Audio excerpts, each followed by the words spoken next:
Hey everyone, welcome to RomeTips.com. Today we're going to show you a super simple trick, how to enable the emoji keyboard on your iPhone.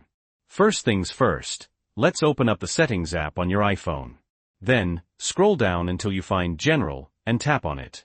Next, scroll all the way down, almost to the very bottom, and tap on Keyboard. Alright, now tap on Keyboards, at the very top of the screen. Here you'll see a list of all the keyboards you currently have installed. To add the emoji keyboard, tap on Add New Keyboard.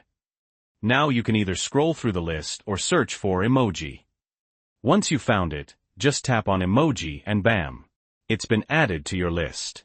Let's test it out.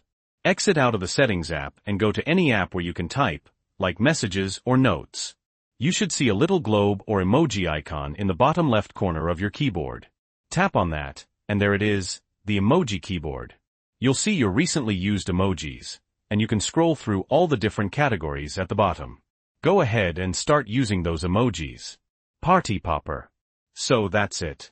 Super easy, right? If you found this video helpful, please give it a thumbs up. And don't forget to subscribe to RomeTips.com for more awesome tips and tricks.